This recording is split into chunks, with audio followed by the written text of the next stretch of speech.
Hip के अंदर pen होता है और एमआरआई में एवीएन लिखा हुआ है, एवेस्कुलर नेक्रोसिस ऑफ हिप। तो सर कई सारे स्टेज रहते हैं।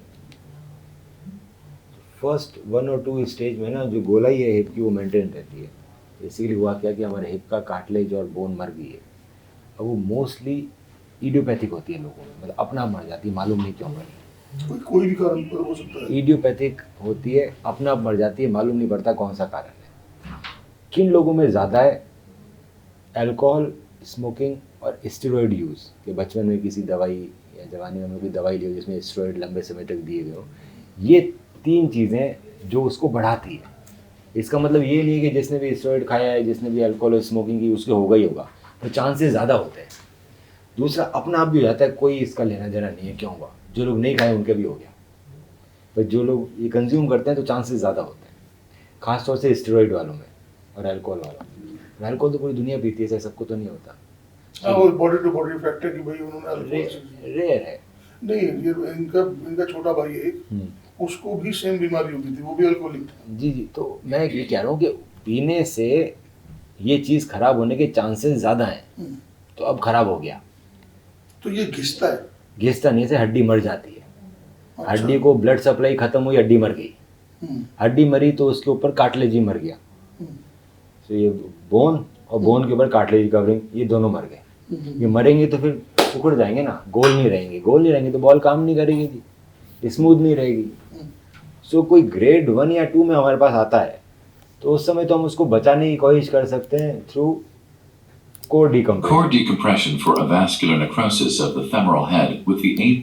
सो बेसिकली ये बोन है, ये कार्टिलेज है। सो ग्रेड 1-2 में ये गोलाई मेंटेन रह रही है, गोलाई दबी नहीं है। गोलाई दबी तो गोलाई वापस नहीं ला सकते। जब तक गोलाई नहीं दबी है तब तक हम इसको ठीक करने की कोशिश कर सकते हैं।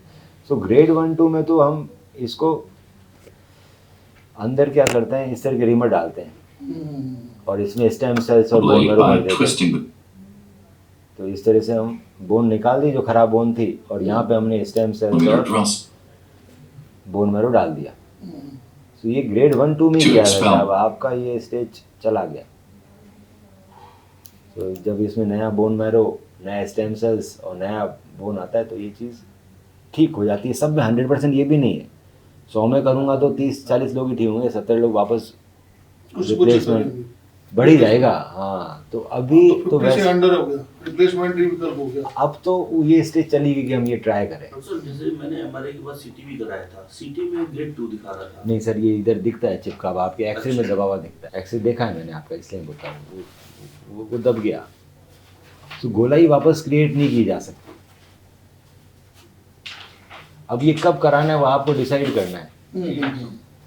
ये दोनों दब गए ना जी, गोल नहीं रहे ना, ये फ्लैट हो गए, ऊपर से फ्लैट हो गए। गोल रहे नहीं, बिल्कुल गोल नहीं रहे, फ्लैट दब गए। तो दोनों ही है। हाँ, दोनों ही है। अब ये ट्राई करना है तो कर सकते हैं, पर इससे कितना असर आएगा वी डोंट नो, क्योंकि आपकी स्टेज ऊपर चली गई है। सो रिप्लेसमेंट से पहले अगर आपको ट्राई करना है, कोड करना है, विल डू इट। इंश्योरेंस से तो ये फ्री में हो जाएगा। अगर बच गया, 5-6 साल भी निकल गए तो निकल गए, और नहीं बचा तो नहीं बचा। गारंटी कुछ नहीं है, क्योंकि आप दबा के लाए हो अपने कूल्हे को, वो ऊपर नहीं जाएगा। So you want to try it, we can do it. नहीं, अब इसके अंदर जैसे हम ऐसा कर सकते हैं कि एक को हम रिप्लेसमेंट कराएं, 1 by 1 ही रिप्लेस होगा। नहीं होगा तो 1 by 1, लेकिन एक को रिप्लेस करा के दूसरे को ये वाली पोजीशन। नहीं सर, 1 by 1 ही होगा। जो भी दोनों का ही होना है। नहीं, जो भी है दोनों एक साथ नहीं हो सकता। हाँ, 1 by 1 होना, लेकिन होना दोनों का है, एक के बाद एक। दोनों का रिप्लेसमेंट होना ही है। हाँ, ये प्रोसीजर करने से शायद बच जाए, चांसेस बहुत ही कम है। क्यों, हम ग्रेड 3 पे आ गए। जिसमें चांसेस कम है फिर उसमें तो रिस्क लेना मेरे ख्याल से समझदार है। रिस्क किसी में नहीं है, तो डेवलपमेंट हो गया ना ये। तो इसमें तो बस खड्डा कर रहे हैं, बोन मैरो डाल रहे हैं, है ना। पर क्योंकि ये चीज़ वापस गोला ही क्रिएट नहीं कर सकती। अगर वो डिफॉर्म हो गया हेड तो डिफॉर्म ही रहेगा। फिर वो ये करा भी लिया और थोड़े टाइम बाद फिर दिक्कत आने लगी तो फिर से वो चेंज ही कराना पड़ेगा। हाँ, ये कराने का मतलब है कि आप अपना चेंज कराने का टाइम ड्यूरेशन बढ़ा दोगे। आज नहीं करा कि हम 5 साल बाद चेंज करा दें।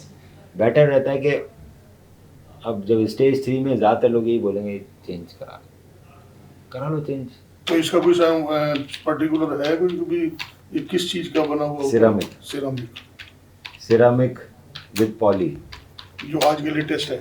नहीं, लेटेस्ट बहुत सारे हैं, ये अच्छा चलते हैं। सिरामिक पॉली सबसे अच्छे हैं। वही सिरामिक ही था। हाँ। नॉन सीमेंटेड इसीलिए नॉन सीमेंटेड, आप यंग हो, non cemented ceramic with poly. Ceramic with ceramic भी आप वो चू चू चू चू करते हैं और कल वो गिर गए तो चिप हो जाती है, तो सिरामिक विद पॉली ज़्यादातर सर्जन प्रेफर करते हैं, नॉन सीमेंटेड प्रेफर करते हैं सर आप। सीमेंटेड ओल्ड एज, तो छोटे हेड आते हैं, बड़े हेड भी नहीं आते, छोटे छोटे हेड आते हैं आजकल, छोटे तो इसकी वजह से जो लाइफ काउंट करते हैं 25 ईयर करते हैं। 25 ईयर्स करते हैं। ये सिरामिक इन पॉली है, ये भी देखो पिंक रंग का सिरामिक है, ऊपर पॉली लगा है। और ये नॉन सीमेंटेड देख लो पोरस, यहाँ ये अनसीमेंटेड, इसके जो स्टेम होते हैं वो भी अनसीमेंटेड होते हैं, या अनसीमेंटेड। तो इसका जैसे हम अपना रिप्लेसमेंट कराएं तो कितना टाइम लग जाता है फिर अपना खड़े होने में? अगले दिन से खड़े हो जाते हैं जी। अगले दिन से रिप्लेसमेंट में तो मजबूती तुरंत ही आ गई ना। हाँ, तो पार्ट बदल गया। हाँ, पार्ट बदल गया, और ये नॉन सीमेंटेड है, प्रेस फिट हो जाता है, तो वो धीरे धीरे हड्डी ग्रो कर जाती है उसमें ओवर द टाइम। मतलब नॉर्मल जो लाइफ जैसे हम चलते हैं वो कितने टाइम में आ जाती है? जल्दी आती है, इसमें 10 से 15 दिन में।